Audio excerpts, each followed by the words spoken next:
Ayo, bismillahirrahmanirrahim. Asyhadu an la ilaha illallah wa asyhadu anna Muhammadan abduhu wa rasuluh. Para murid dan santri dan para pemirsa, Assalamualaikum warahmatullahi wabarakatuh dan sugeng rahayu.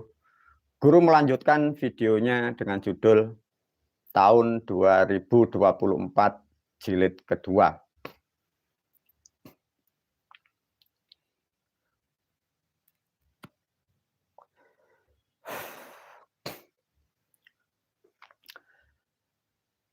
Untuk video jilid kedua ini, guru akan mengulas apa yang dialami guru tadi siang. Guru selalu sering bercerita apapun yang dialami guru, baik yang buruk ataupun juga yang baik, semua selalu sedikit dibagi di medsos, terutama murid dan santri. Dengan judul tahun 2024 ini, jilid kedua, guru ini kesekian harinya, setiap hari, ini kan guru di sawah ya, para pemirsa sudah tahu, bagi murid dan santri, bagi para pemirsa kan kurang paham ya.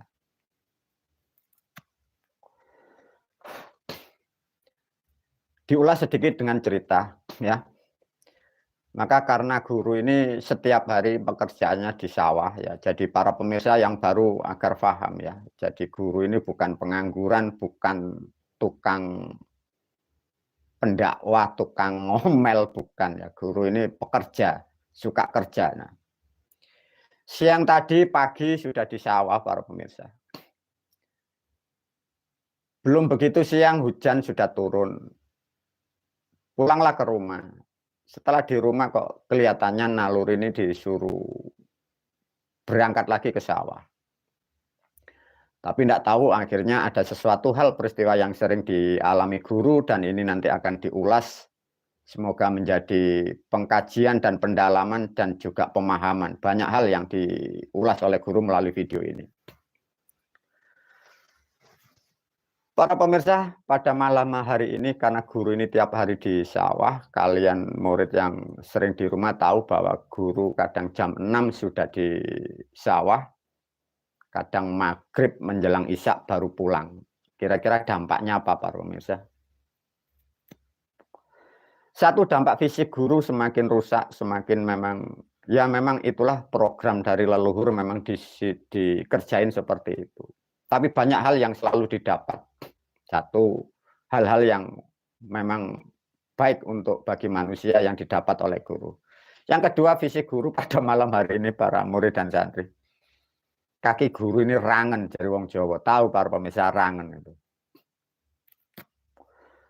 Kaki guru ini karena tiap hari di sawah, karena hujan becek. Kaki guru sampai rangen pada malam hari ini. Coba ini, coba. Nah, ini.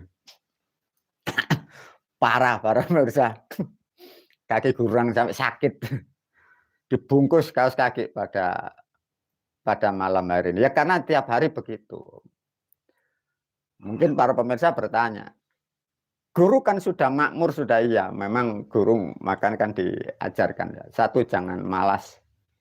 Separah apapun tetap bekerja. Tapi memang guru sejak muda memang dikerjai atau diperintahkan oleh leluhur seperti itu. Ibaratnya guru ini disiksa ya.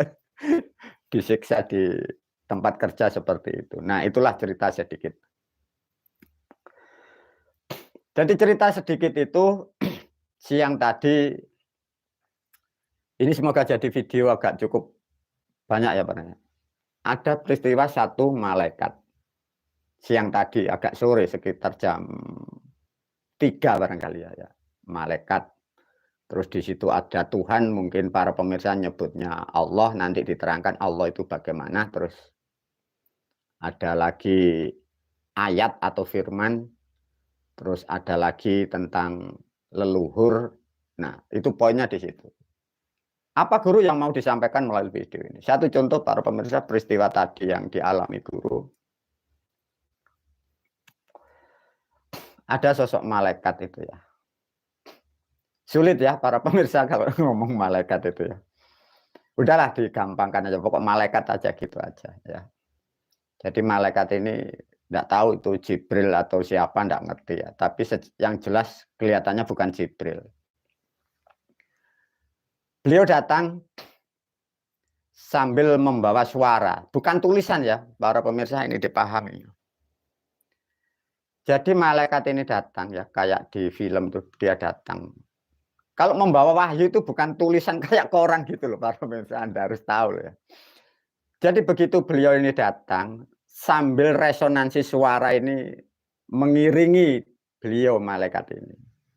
Maka sedikit banyak para pemirsa tahu ya, wahyu itu seperti itu. Jadi kedatangan beliau ini, malaikat ini sambil diikuti resonansi suara. Nah, itu. Seperti itu. Bukan kalian gambarkan malaikat bawa fotokopi. Nah, ini wahyunya bukan begitu ya para pemirsa. Nah, lantas apa guru yang dibawa malaikat itu? Akhirnya guru menangkap frekuensi bahasa itu, bahasa Quran, para pemirsa. Keren. Tidak tahu ya, kurang lebih apa ya, mungkin coba dengan itu. Fabi ai alai robbi kumatukadziban. Nah itu kalau tidak salah itu. Ya, itu. Jadi ada suara seperti itu. Fabi ai alai robbi kumatukadziban. Saya paham. Oh ini bahasa Quran. Begitu malaikat datang, saya tahu ini misinya ini. Nah coba ini luar biasa para pemirsa. Begitu malaikat ini diperintah Tuhan atau diperintah Allah, kalimat resonansinya ditangkap oleh guru. Begitu ditangkap oleh guru resonansi, saya tahu di belakang ini ada apa. Akhirnya saya paham. Malaikat frekuensi sudah saya tangkap. Saya tahu maunya Allah, saya tahu maunya Tuhan. Sudah, Anda menjauh, pergi, dan kembali di sana. Ini nanti saya urusannya dengan Tuhan. Akhirnya malaikat itu tidak tahu perginya kemana. Wong malaikat itu seperti cahaya, para pemirsa. Begitu berbalik hilang tanpa jejak, tidak tahu itu bangsa apa ya, seperti itu. Nah ini sedikit tentang menerangkan Tuhan atau Allah. Tatkala malaikat itu pergi, para pemirsa, artinya karena guru ini tahu ini maunya Allah ini apa. Nah ini yang jadi pertanyaan para pemirsa. Pemirsa itu sering bertanya dalam hati. Murid santri yang sudah 30 tahun pun juga sering bertanya. Guru, kadang ada yang manggil ini kan mbah. Mbah, panjenengan ini omong-omongan kalau bicara sama Allah sama Tuhan kok gampang sih. Nah, bagaimana para pemirsa untuk mengajarkan agar bangsa manusia kalian tahu dan khususnya murid dan santri juga para pemirsa. Guru ini kalau panjenengan berbicara dengan Tuhan kok gampang sih, saya kok sulit dari ini. Diajarkan para pemirsa. Yang dimaksud dari guru, dari malaikat ini pergi, guru akan berhadapan langsung dengan Allah ini. Lantas pertanyaannya, untuk memahami Allah diterangkan dulu ya. Pahami keterangan video guru dengan video sifat wajib Allah ya. Jadi biar mudah. Artinya begini para pemirsa, publik, pemirsa, rakyat dan umat kalian saya berikan pemahaman yang tepat dan valid sehingga tidak menjadikan rancu tatkala memahami Tuhan atau Allah ya. Para pemirsa kalau tahu sifat 20 itu, maka mengapa di dalam kitab, dalam sejarah agama Islam, tak satu pun manusia pernah menghadap kepada Allah dan tak satu pun makhluk bisa ketemu oleh Allah? Bisa menjawab atau tidak para pemirsa? Kalau paham dari sifat 20 Anda tahu.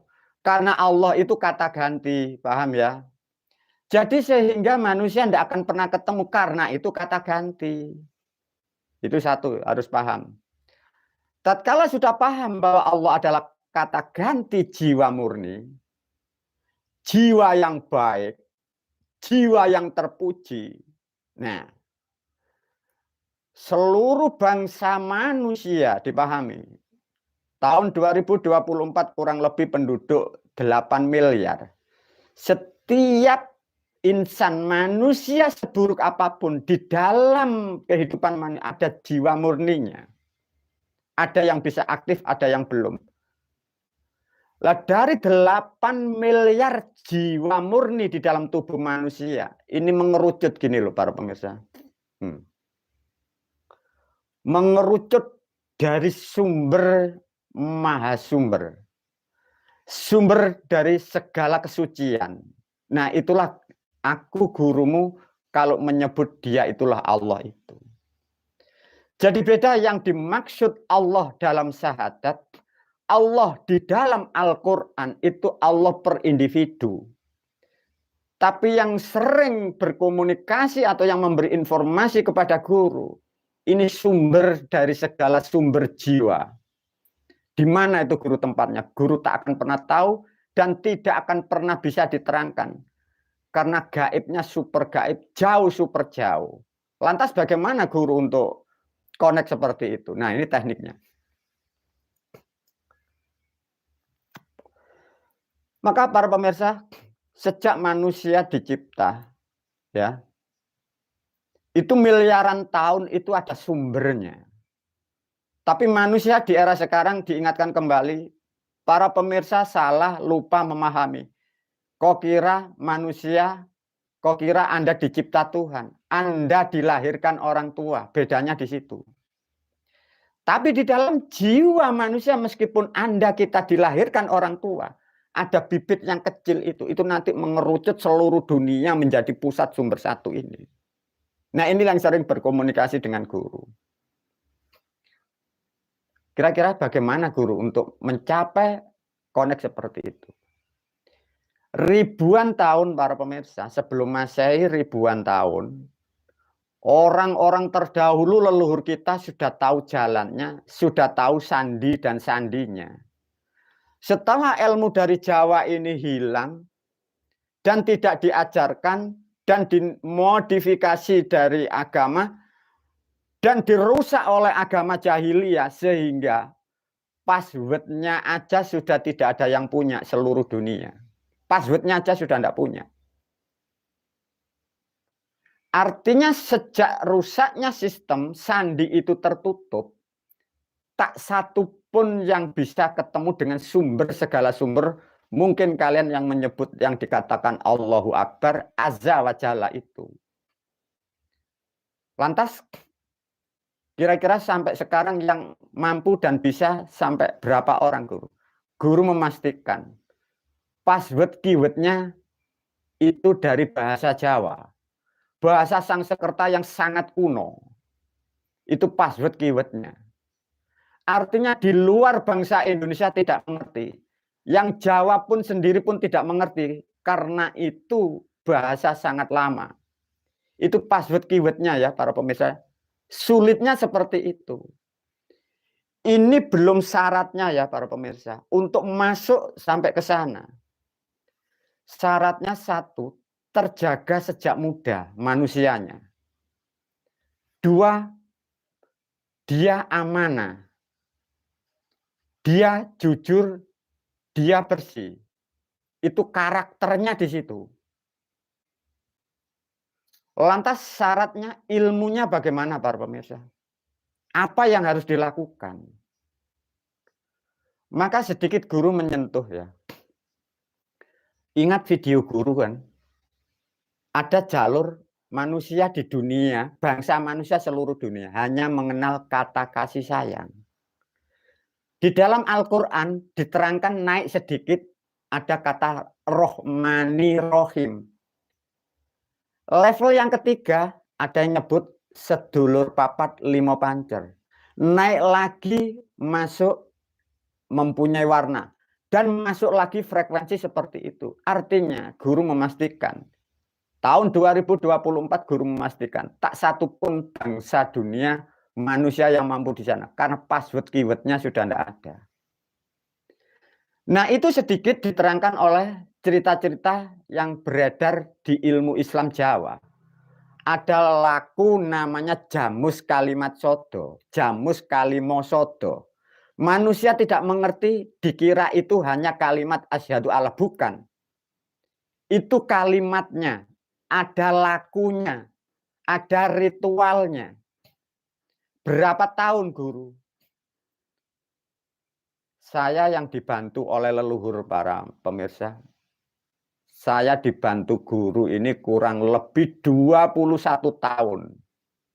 Itu masih dibantu leluhur. Apakah mungkin kalau manusia itu sendiri belajar? Tidak akan pernah bisa. Ilmunya sudah ketemu, password, keywordnya ketemu.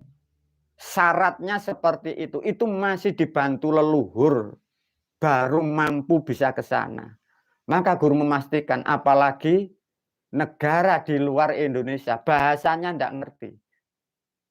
Jamus kalimat soto tidak akan pernah mengerti. Nah itulah maka mengapa. Tatkala manusia mampu mencapai di sana, sederhana guru menyampaikan dengan mudah. Tatkala manusia mampu mencapai tahapan-tahapan dan waktu seperti itu dan saringan yang begitu padat, di situ ada yang disebut jalur atau frekuensinya. Nah, lebih mudah kan ya. Jadi tatkala manusia ini ketemu jalur frekuensinya, tapi yang dilalui seperti itu, ujiannya sangat padat, saringannya sangat padat, masih dibantu leluhur sisi lain di alam gaib sana. Maka mengapa kadang aku, guru ini sering berbagi atas nama Tuhan. Kadang murid pemirsa tanya, kok gampang toh belajar? Nah, karena frekuensinya guru ini tahu. Maka kadang-kadang tubuh guru ini di dunia sama seperti pemirsa, seperti Anda, tubuhmu di dunia. Tapi karena frekuensinya yang tidak sama dan jalur frekuensinya murid santri dan pemirsa tidak tahu, sehingga tidak tersentuh atau tidak terhubung. Sama juga satu contoh dalam satu ruangan. Ada 10 orang, semua kalian punya handphone. Tapi kalau kalian handphonemu tidak satu frekuensi, meskipun satu ruangan, kalian tidak akan pernah terhubung. Dengan demikian para pemirsa, murid dan santri sangat paham. Tatkala guru mengatasnamakan Tuhan atau Allah. Karena jaringannya, frekuensinya, syarat rukunnya yang dipenuhi sulit dan super sulit seperti itu. Nah, dari cerita ini apa yang diambil hikmah? Maka tadi siang guru tahu setelah malaikat ini pergi, guru berkomunikasi dengan Tuhan, ya. Tidak ngomong Allah nanti bingung nanti. Tuhan. Apa yang ditanyakan oleh guru para pemirsa ini? Coba para pemirsa, tadi siang gini. Malaikat diturunkan mendekat guru membawa kalimat apa tadi? Bisa enggak mengucapkan itu? Fabi'ai ala irob bikumat tukadiban. Artinya kemungkinan atau yang umum, nikmat mana yang kau dustakan. Nah, benar Pak Pemirsa. Ini diajarkan nanti.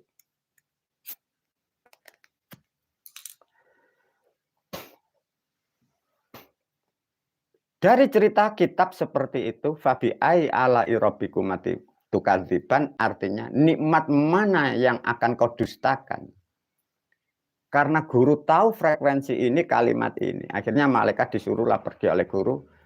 Saya berhadapan dengan Tuhan aja. Akhirnya ketemu. Yang saya tanyakan kepada Tuhan apa para pemirsa? Guru mewakili bahasa yang umum ya. Tuhan diganti Allah. Ya Allah, saya ini sudah tua. Kalau aku panjenengan uji dengan bahasa-bahasa seperti ini, saya sudah tidak terkecoh. Coba. Keren tidak Pak pemirsa?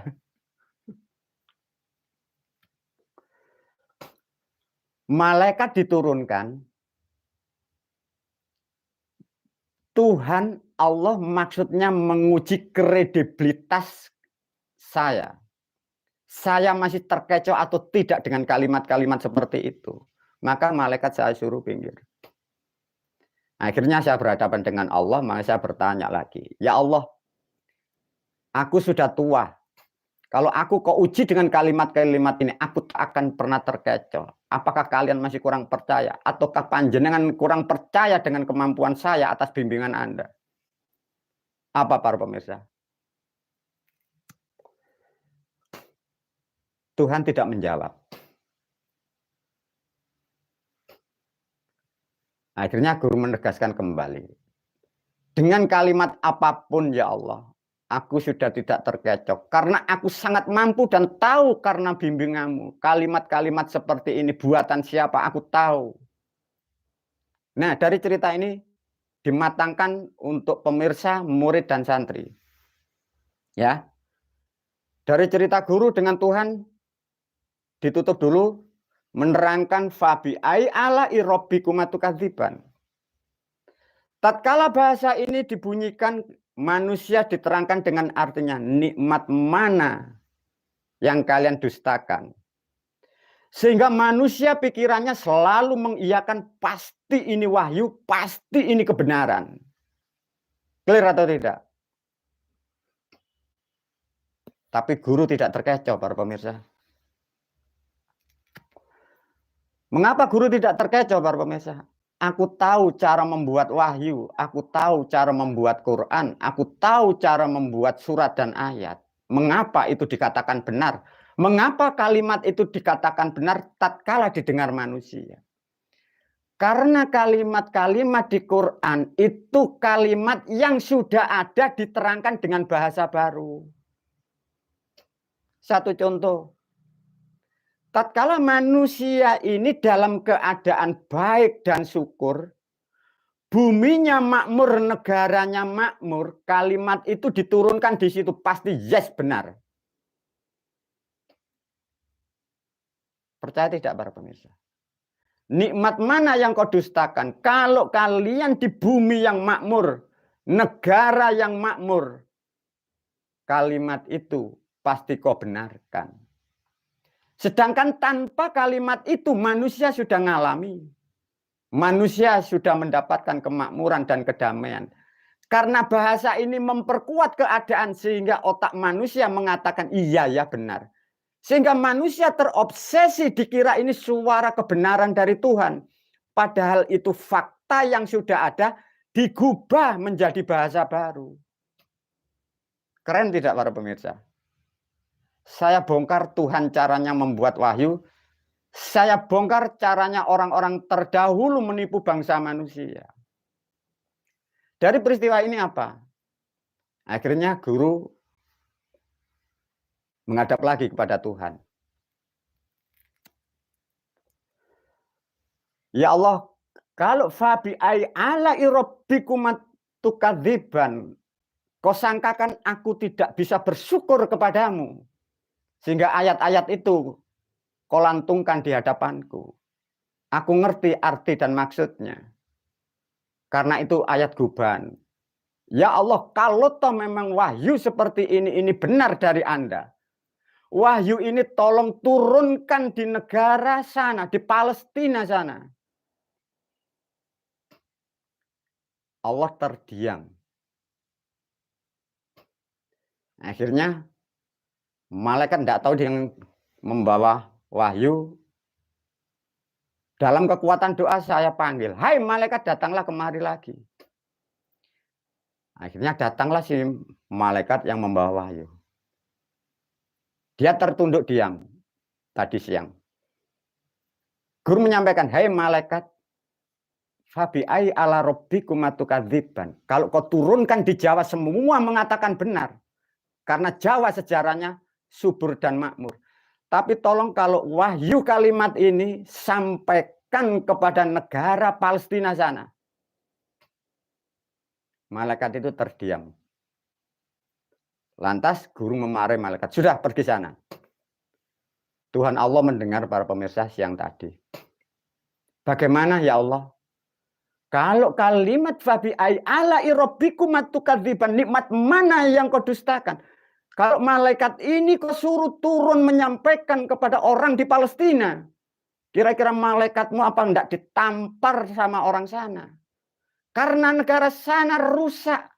Tak akan pernah ada kemakmuran, tak akan pernah ada kedamaian. Sudah dipastikan, artinya kalimat-kalimat yang diiyakan oleh manusia itu bukan suara panjenengan, ya Allah. Itu gubahan, para pemirsa. Coba kalau di negara manapun dalam keadaanmu makmur, subur, gemah ripalo jinawi, nikmat mana yang Anda dustakan? Ditulis dengan bahasa Arab, seakan-akan itu perintah Tuhan dari Arab. Pasti mengiyakan manusia. Tapi coba kalau fabi ai ala irabbikum atukadziban, turunkan di negara Palestina sana. Kira-kira malaikat tidak ditampar sama sandal sama orang sana, para pemirsa. Itulah para murid dan santri betul-betul dipahami sesuatu hal. Satu, menerangkan yang disebut Tuhan atau sumber dari sumber yang maha suci, itulah yang disebut Azza wa Jalla. Di situ, di sini, di video ini sudah diterangkan. Begitulah cara orang-orang terdahulu membuat wahyu. Lantas bagaimana, Guru? Dilanjutkan video yang berikutnya. Wabillahi taufiq wal hidayah.